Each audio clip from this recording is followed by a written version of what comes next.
Okay, so we are going to get started. I really want to thank all of you for coming tonight. I am really excited about this, and I actually want to thank Jen, who I think may be listening, because it was actually her idea. She was saying to us that, everybody's spending so much more time with their children. Is there a way to work some learning into things that we're already doing? And we all need new ideas.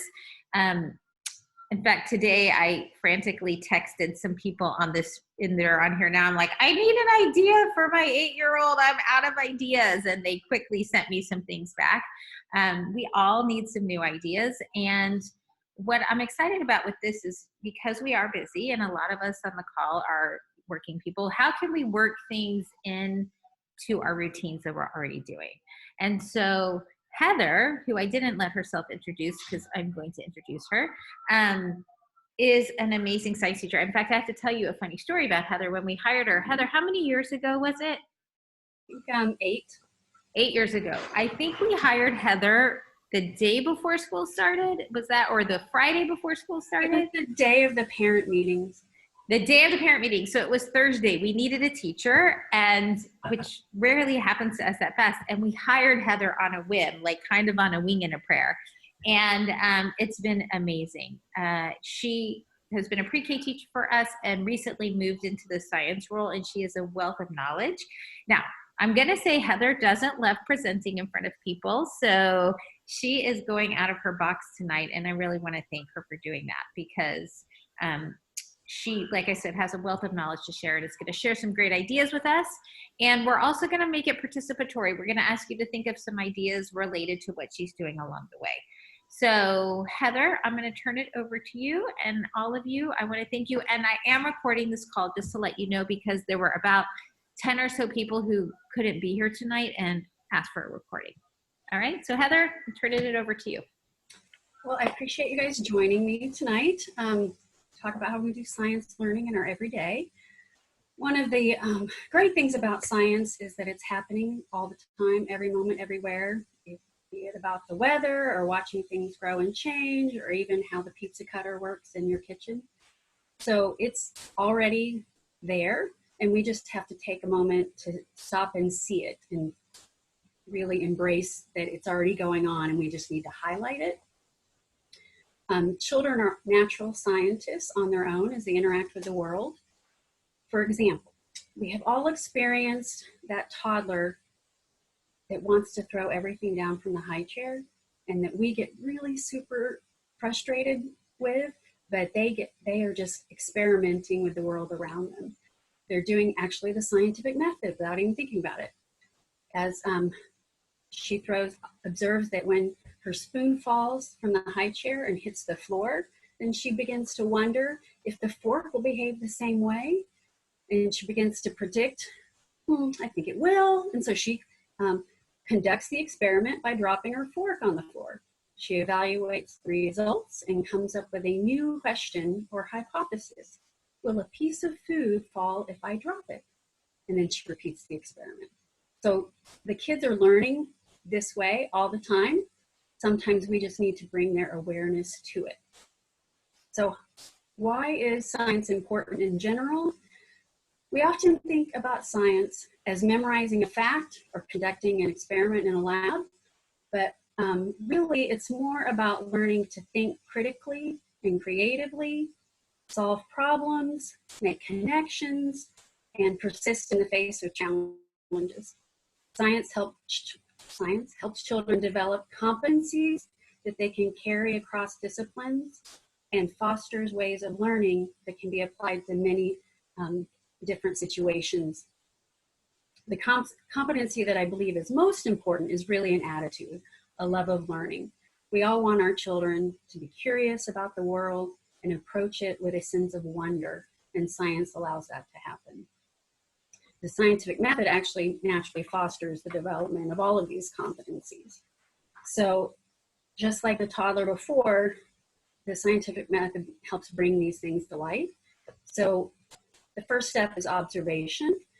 Do you want to take notice of something, anything that catches your eye and sparks your interest or makes you curious? For example, I'm outside, I might see a butterfly go by and notice that it's flying erratically. It does not fly in a straight line, but kind of zigzags and very unpredictable. Then I might form a hypothesis, a question why they do behave that way. Think about what's happened in my other experience, and make connections between previous knowledge. So I might wonder, why do butterflies all fly that way, all fly erratically? I remember seeing one or two fly like that before, but I'm not sure if all of them do. So that's my question I want to answer. And so I'm going to make a prediction and guess what I think is going to happen this time. I think that all butterflies probably behave the same way and fly erratically. To test that prediction, I will do an experiment or conduct further observations. And so I decide to watch butterflies over the next week to see if they fly straight or erratically or a little bit of both. Then, as a scientist, I'm going to record and analyze the data. I'm going to organize the information to see connections and have patterns emerge. So that would simply be taking a piece of paper, folding it in half, and on one side write erratically, and on one side write straight. And every time I see a butterfly, make a little tally mark, depending on which way it flies. And then finally, after a week, I can draw my conclusions and decide what it means. I've seen 15 butterflies. They've all flown erratically. So it's safe to say that butterflies fly erratically. But now I have a new question to look into. Why do they do that? So usually when you discover one thing, it leads into another. So we don't actually have to go through the scientific method every step with our children. Really what we want to do is encourage their scientific thinking through several means. The first is we need to take our thought processes that go on in our minds as we're doing something and make them visible to the children. We do this by talking, a lot of talking. We narrate what's going on in our heads as well as the actions of our children as they play. And the goal is to increase their observation skills as well as enlarge their vocabulary so they can talk about what they're seeing and make connections. For example, if I'm cooking a recipe at home, you may go on autopilot if it's a familiar one and you know exactly what you need and what you need to do. But if you stop and be mindful of your actions and narrate your thoughts as you go along, your child will see how complex the steps really are. So if I could say, I'm going to bake cookies. First, I need to get my recipe out so that I do all of the steps in the right order. Then I need to make sure I have all the ingredients, because I know if I leave something out, they're not going to taste. It's not going to taste good. Now I need to preheat the oven so it will be hot enough for the cookies to cook by the time I'm done making the dough. And all this seems kind of obvious to us, but when you talk those thought processes out, it helps the kids realize how much you're thinking about and make connections across things. Now, while they're playing, you can also narrate what's going on with them, notice and observe what's going on with them. So say your child is playing in the bathtub, you just kind of sportscast what they're doing, like a play-by-play. I see you fill the cup up by pushing it up under the water. Oh, this time I see you fill the cup up by holding it under the faucet. Oh, and when you poured it over the cup over the bowl, the water overflowed. Just making those observations a little more obvious, and they can connect. Oh, I can fill the cup up this way, or I can fill it up that way. And it just creates more connections in their brains and gets them more thinking more. So if you pause and think about narrating and sportscasting what's going on in your life, how do you think you might be able to do that in an everyday activity you do at home? So let's talk about that for a minute. Can anybody just think back to your day today and think about something that you possibly could have narrated that you didn't, but you might tomorrow? Anyone want to share an example? Anyone want to be brave and share something? Come on. Yeah, Anyone? I mean, Okay, so great. it's not necessarily something that should have been narrated, but so Solomon plays a game called Sink or Float, where he chooses, different toys, various toys that he plays with during the day, and then we bring them into the tub, and then we guess before we put it in. So it goes back to scientific method, where it's just like, is this going to sink or float? Why do you think that? Okay, let's test it. And surprisingly enough, most of them sink.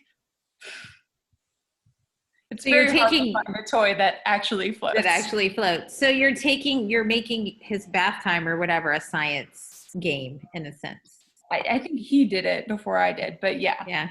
Yeah. Okay, great. Anyone else have an example of something that's happening that they can narrate?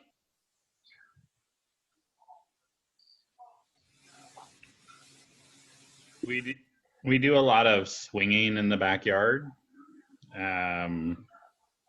Basically, as long as my wife and I can stand pushing, before we're sort of overstanding in the sun, pushing the two of you guys. But so we talk a lot about, more so with Meyer than with Remy, but the momentum and the speed and how fast they're going and how high he's going and how he has one swing. He has it's one of those two-seater ones, a glider, I think it's called, that he can kind of pump on his own, and how when he's pumping, it's making him go higher and it's giving him more momentum and more speed. And look at what that does to the swing set, which seems to actually be lifting up now. So I have to figure out a way to secure it to the ground because he's going way, way too fast and way too high these days. But we talk a lot about that and how different things affect that, and how he can do that on that swing, but he can't do it yet on the other swing because it's a little harder for him to pump when there isn't something to put his legs on, or how Remy's swing has a shorter chain attached to it, and so it can't swing as high, but it can go like faster back and forth. So looking at the different speeds and stuff like that. So it sounds like you're also throwing science vocabulary in there too, if you're talking about speed and momentum and things like that. Yeah, I mean, we've always kind of thought that we would just use sort of, not that we don't explain what the words mean, but that we would use more what you would use in a regular science class with the kids. So whether it's things like momentum, or whether it's like excavating when they're digging for stuff, or like Penny was talking about sink and float. Like we'll use buoyancy with Meyer sometimes when he's trying to figure out like, will this float, will it not, and what does that mean? And it will until you get water in it, and then the water makes it heavier, and it's not, so we try to use a lot of more the vocabulary we would use amongst ourselves, or even beyond what we might use in just our regular conversation, so that they're adding that in and trying to build their understanding. So it sounds like, the first thing that Heather, you really focused on is narrating. And another thing that narrating does for all of our kids is it builds literacy and language, right? So the more language we do, the more their literacy is going to be built in everything that we do, not even just science related. So thinking about things that even we're wondering about, the airplanes that flew over today, I'm totally blanking. The Blue Angels? Yes, the Blue Angels. So one of my children's like, well, how does it do that smoke? And I don't know. So we had to go look up how it does that, those kinds of things. So really wondering things out loud, pointing things out, and really narrating is kind of your first tip, right, Heather? Yeah. Okay. Don't be afraid of the big words, because children can accept big words, especially if they're surrounded by other words that they know, so they can get an understanding. I mean, I've known children who can tell me the correct way to pronounce 20 dinosaurs when I can't pronounce their names very well. And they feel very proud of it. They like to be able to speak like adults, and there's no reason that they can't. So another way of incorporating scientific thinking into your day still involves a lot of talking, and that's asking questions like Penny did with the sink and float, preferably open-ended ones, because those get you more of that critical thinking going. Focusing on the senses is a good place to start because that's where all children take in information, how they take it all in. So simply, you know, how does it feel? What does it smell like? What does it taste like? What does it sound like? For the youngest ones who don't talk much, you will still want to ask the questions, but you might have to provide the answer yourself. Some other good open-ended questions are, I wonder why, ... What do you notice about ... Can you tell me something? Tell me about what you're doing. Just give them a chance to explain it in any way that they want.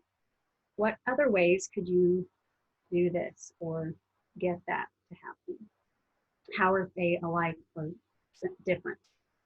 And so thinking about, you know, just questions that get them thinking more. So if you're back to the same toddler playing in the tub, then you might say, I see that you've put your fish in your mouth. How does it feel? Is it rough or smooth? Oh, it's smooth like this cup. Do you think that fish will fit in this cup? Oh, it doesn't. The cup is too small. Do we have another container in the tub that it'll fit in? You know, giving them things to think about while they're already playing and showing whatever they're interested in. The older children can answer them for themselves when you ask a question. Sometimes it's important to remember to give them time, to give them a little more space to actually think about an answer. And it's not really a big deal if they get it correct or not. It's more about thinking about it. And so generally it's circle time at school. If they throw out a real answer out of left field, that's fine. We still accept it and they're sharing and we still encourage that. We don't want to squash it by saying, oh, that's not right. But then maybe working together to guide towards more information that will lead them in the right direction. So if an older child is playing in the water, you might ask, I wonder what that container holds, which container holds the most water? What do you think? How could we figure that out? And then try out the child's suggestions. If it doesn't work, ask, what's another way we could figure it out? And continue to experiment and narrate observations. And at the end, may say, oh, which one held the most? Was that the one you thought would?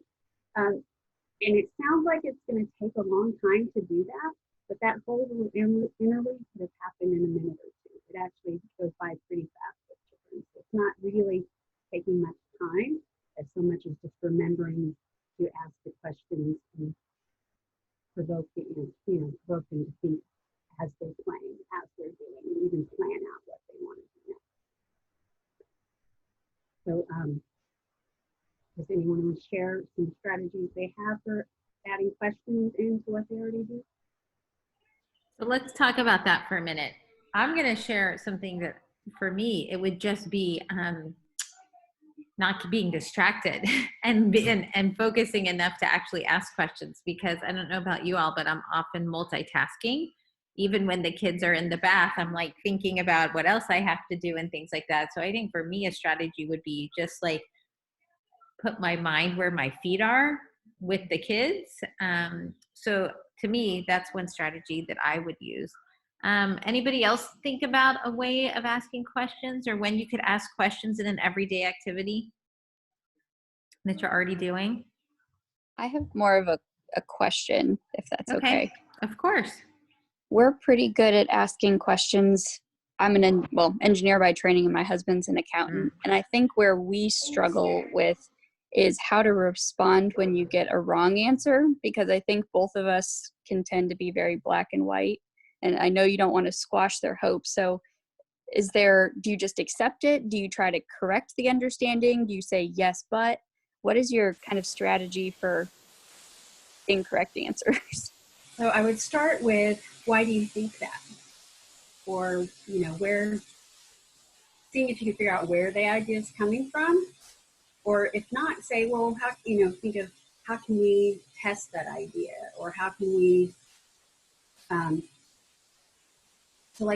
if I'm talking to the kids about insects and someone tells me a snake is an insect, I'm not going to say, hey, a snake's not an insect. I'm going to say, oh, okay, why do you think that? And then we'll say, well, let's go back and look at what we learned about how we can tell if an animal is an insect. Does it have, the book says insect has to have 6 legs. Does the snake have 6 legs? No. Oh, I guess it's not an insect. And then just kind of move on, but not say, oh, you were wrong, but, kind of guide in a different direction. If it's not a big deal, just accept it, and they're gonna, as you work together with more information, they'll figure it out. But you don't want to keep them from talking. Because some of the kids, once you say that their idea the first time is wrong, that's it. They shut down. So, Right. Thank you. Dave, do you want to add something to that, just in general, about responsive to language? Yeah. So actually this fall I was pretty lucky that I got to go do a weeks-long study in the Reggio Emilia schools in Italy. And they're really one of the, I think, most forward-thinking and progressive early childhood systems that's out there in the world. And they've really kind of revolutionized the way that a lot of people approach early childhood education. And they had this sort of question specifically came up, Kate, and the thinking there, and I've tried to incorporate it more in my house because, like you, I'm also a very let's just get to the facts person. They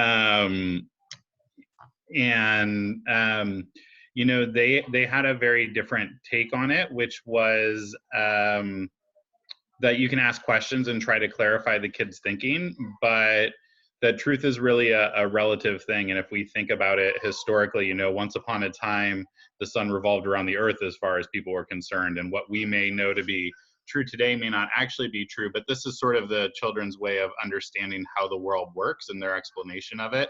And they're going to figure it out and they're going to refine it over time. But at that moment, that's what's sort of true to them.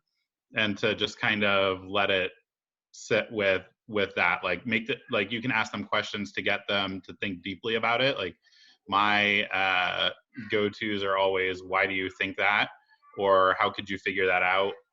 And then my other one is always, what would happen if, and then give them something that might be something that kind of challenges their thinking a little bit. Like what, if you think everything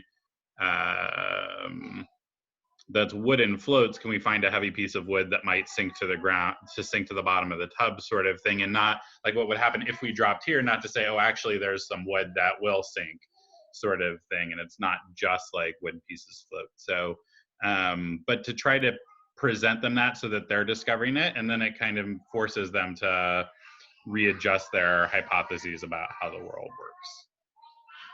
And I think, thanks, Dave. And I think another thing, a lot of times too, our children want to explore ideas, and at that moment we don't have the time, right? And so maybe even, we put things in a parking lot, which is just a piece of paper on the wall or on the refrigerator, and let's remember to go back to that. Let me write this idea down. And then when you do have some time, even with your little ones, you could say, let's go to our list and see what we wanted to look up. And so putting those things, and it's okay to say, this is a really interesting question. We don't have time to explore it now, but let's put it up here so we remember to do it later. Also, because as much as we would want to stop and do everything, we don't always have the time at that moment to do it. And it's nice to let them know that their ideas are meaningful and they're important enough for us to go back to. Heather, back to you. So some other things you want to consider when you're talking with the kids is to help them make connections between current and past experiences. And that's pretty easy to do, just by helping them recall or reflect on times they've used that material before, or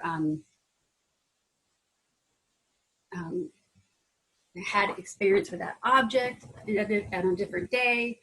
And so you can ask questions such as, what does that remind you of? Do you remember when? What else can you think of that works like that, or does that same thing? Because children will experience water in a large variety of ways: in the bathtub, at the beach, in the kiddie pool out back, as a drink at dinner, and as things falling out of the sky, be it rain or snow. And so if you can think, when you're experiencing one way, if you can reflect back on a different time they also experienced that same thing, it helps them make connections across different times and really take their information from being compartmentalized and makes it more broader so they can see connections throughout the world. And then at times you may want to think that there's a specific skill you want to work on, be it counting 1 to 1 or recognizing numbers or planning or quantifying things. And so if that's the case, then you can take a step back and think about a normal activity you're going to do that day and try to think of some questions and that you could ask during that activity to bring that skill to the front. For example, maybe you want to help your child learn about classification and observing differences of objects. And you know you go on a daily walk with them anyway, and that your kid happens to love cars. So you might combine them by thinking of a variety of ways that you could compare and contrast cars, either by make or model, or like a SUV or a delivery truck, by color, by size, even the number of doors, any way you can think of. And then as you go on your walk, you look at the cars and compare those differences, and then they can start to understand that this means this, you know, this classification is what an SUV means, or whatever. And it's an interest of theirs, and so they want to pay attention to that because it's cars and it's something you're already going to be doing. And then if they are they enjoyed that activity, you might want to expand on it the next day that you go on a walk by taking a pad and a pencil and adding data collection, by simply starting out with a question together, predicting how many cars you want to see that you think you'll see that day and keeping track, or asking, do you think we'll see more red cars or blue cars on our walk? And then doing tally marks and discussing what you find when you get home. And then if they really like data collection and they want to do it more, you do the same question with their toy cars in the house and sort them, and how many different ways can you divide them up or classify them. Or if they like, or the next time on your walk, maybe they want to collect data about a different object outside, like how many birds do you hear or see on that next walk. So making connections and then focusing on specific skills, if there's something you really want as a goal oriented, thinking of that skill ahead of time before you do the activity just takes a moment, but they will help you guide that learning through that moment.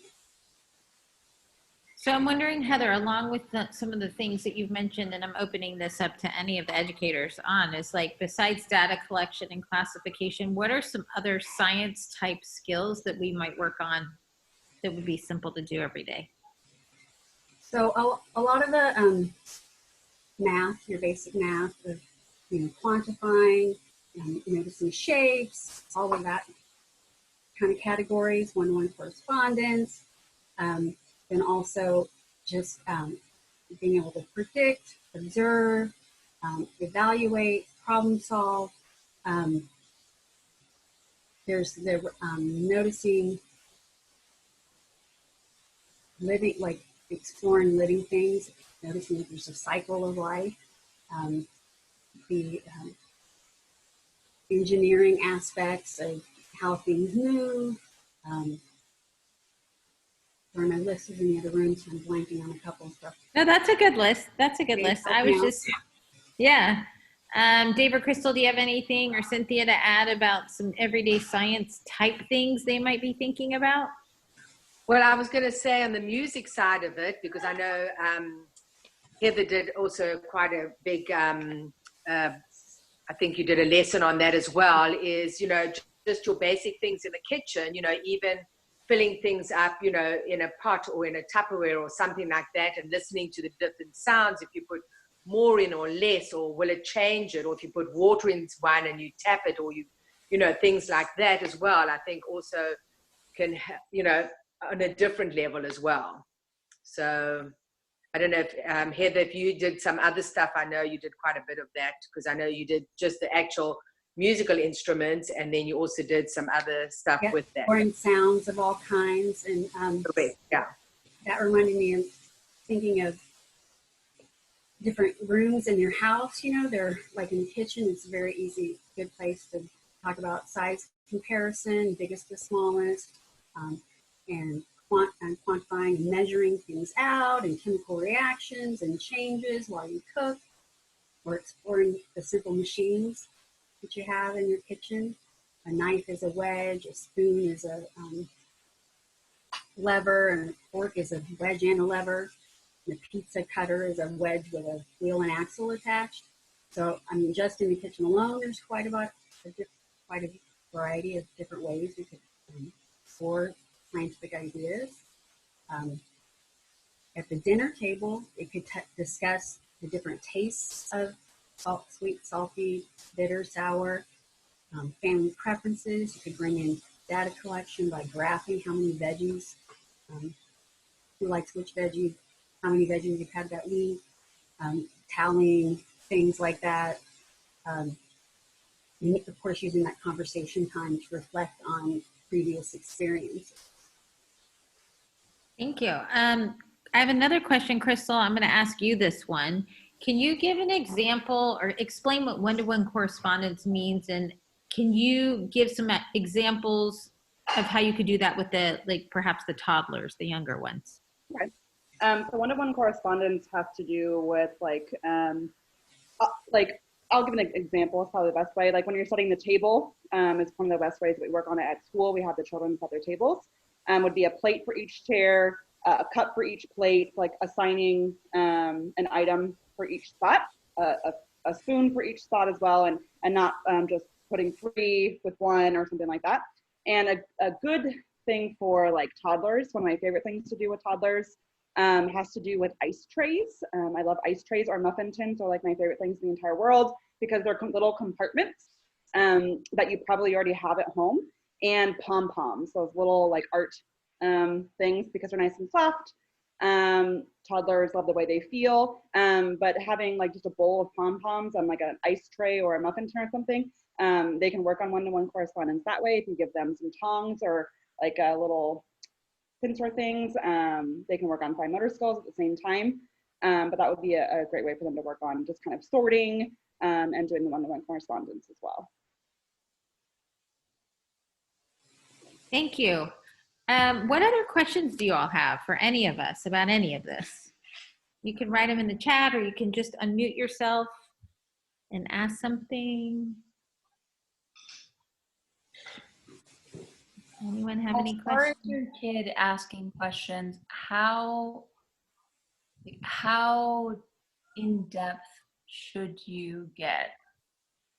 Because like my 4-year-old asks questions all day long, and I can answer all day long until I don't, and then I'm like, let's find the answer, and he's like, actually, no, sorry. Yeah, he's just asking. So Dave, you want to answer that question? Yeah, we're in the same boat with our 4-year-old in that you get about 6 or 7 whys, and usually I can follow about 5 or 6 of them, and then that last one, it's like, you know what, I don't know, but we're gonna have to look that one up. And sometimes he wants to know, and sometimes he doesn't. If they lose interest and they're like, actually, I'm good, or they just run off, it's usually a good spot to just say, oh, the moment's passed right now, like the sort of thing is usually what I take the cue from them. But you know, oftentimes they'll come back to it like 3 days later or a week later, like because they've been thinking about it, or something that they saw or said or something kind of triggers that. And you know, one of the things with everybody's mind, but kids' minds, is they're continually trying to process, and they're taking in a lot more new information than we ever really take in. Like most experiences for us, we've probably seen before and things like that, but there are a lot of new things that they're seeing, or they're seeing differently than they have before. And what they're really trying to do is organize that information in their head. So if you think of like a toddler, it might be that anything you put on your head is a hat, right? I can put a bowl on my head and it's a hat, or I can put a pot on my head and it's a hat. And as you go up through, like, say my 4-year-old now, there are helmets, and there are motorcycle helmets, and there are bicycle helmets, and there are construction helmets, right? And the more information, the more times he asks questions about something, or the more times he sees something and gets an explanation, or even just makes an observation, he's almost like reclassifying and categorizing that information. But you kind of have to do it when you have their interest. And if they say, I'm out of here, you've lost that interest for then, but it's probably going to come back like within the next week or two, if I had to guess. Good question, Penny. What other questions y'all have?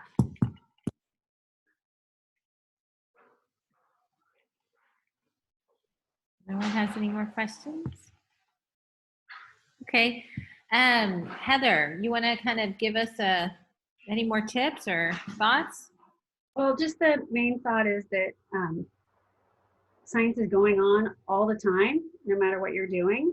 And so if you can just talk about it more and ask questions more, that'll help them make those connections and really develop those critical thinking skills. And really you want to focus more on information is good, specific facts, but having those competencies of creative thinking and critical thinking and problem solving is what you want to focus on more than just specific information. For example, the life cycle of a butterfly is good to know, but the understanding that all living things grow and change is more important and is more transferable to different situations and experiences in life. So focusing on the big picture and going off of what the children are interested in. If your child is totally obsessed with firefighters, then there's a gazillion things you can learn while talking about firefighters. You don't have to worry about, well, they don't know anything about whales. It's okay. They'll get random information, however, but they'll learn to think scientifically no matter what the topic. Great, thank you. Heather, I just want to thank you for giving all of us this information and preparing for it tonight. And Heather's a great resource, and she usually, actually, we do a butterfly project every year, a school-wide butterfly project, which you didn't get to do. But Heather would happily email with anyone or give you ideas of things to do. So I'll put her email address in the chat so you guys can email her for any ideas. If you want more specific ideas for your child or for their age level, please reach out to her because she's an awesome resource. And so next week, Dave, you want to tell them what topic we're going to be talking about next week? Yeah, so next week we're going to talk a little bit about open-ended questions. So what Heather was referring to earlier, so questions that don't have like a one-word answer or aren't like a yes or no question, but you know, you typically need like a rationale or a sentence to answer.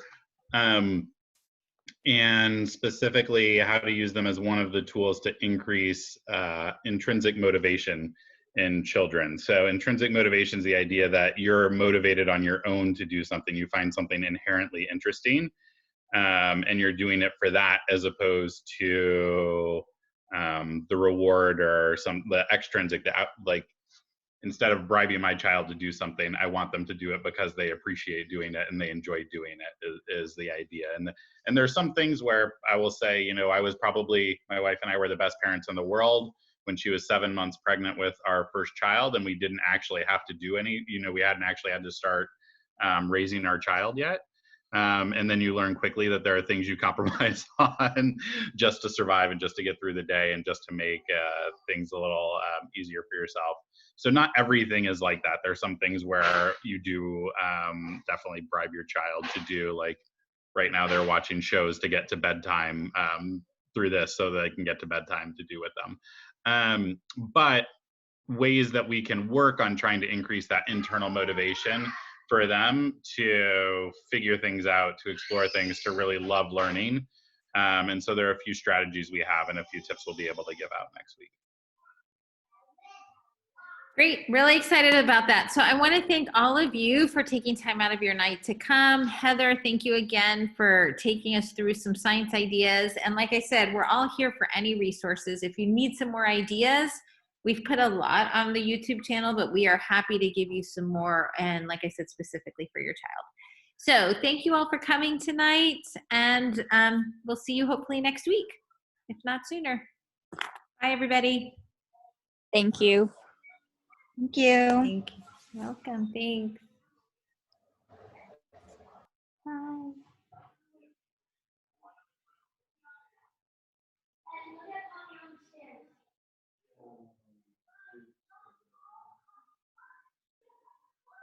All right.